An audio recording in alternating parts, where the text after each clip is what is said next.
আসসালামু আলাইকুম। কেমন আছো সবাই? আশা করি সবাই ভালো আছো। আজকে আমি আপনাদের সাথে মজাদার হাঁসের মাংসের রেসিপি শেয়ার করব। যাদের হাঁসের মাংসে মজা হয় না বা রান্নার পরেও হাঁসের মাংসে গন্ধ থেকে যায়, খেতে পারেন না, তাদের জন্য এই রেসিপি। এবং আমি যে উপকরণগুলো যেভাবে ব্যবহার করেছি ঠিক এইভাবে ব্যবহার করলে আপনাদের হাঁসের মাংসে কোনো গন্ধ থাকবে না এবং যারা খেতে পারেন না তারাও খেতে পারবেন। চলে যাচ্ছি রান্নাতে। আমি যে উপকরণগুলো নিয়েছি তা পেস্ট করে নেব।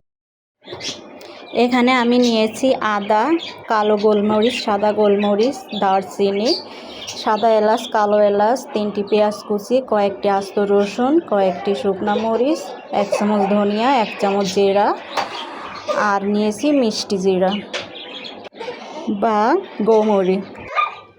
মাংসগুলো ধুয়ে ভালোভাবে পরিষ্কার করে নিয়েছি। এখানে 1 কেজি পরিমাণ হাঁসের গোশত আছে। এখন আমি একে একে সমস্ত উপকরণগুলো দিয়ে নেব। দিয়েছি জিরা বাটা, ধনিয়া বাটা, রসুন বাটা,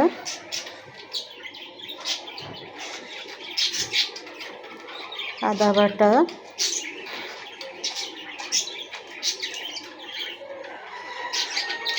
গরম মশলা,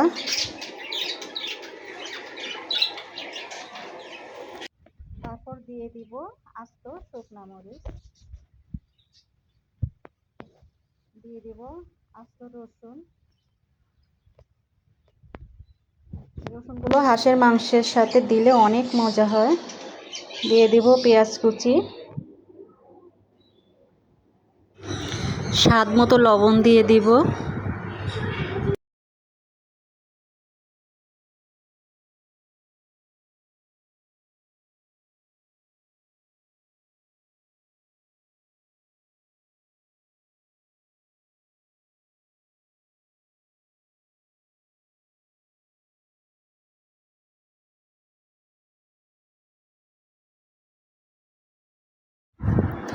দিয়ে দেব 1.5 চামচ হলুদের গুঁড়া,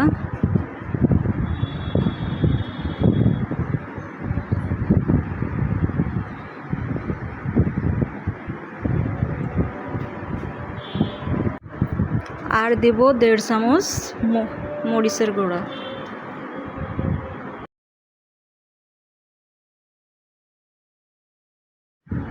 এবার 1/2 কাপ পরিমাণ তেল দিয়ে দেব।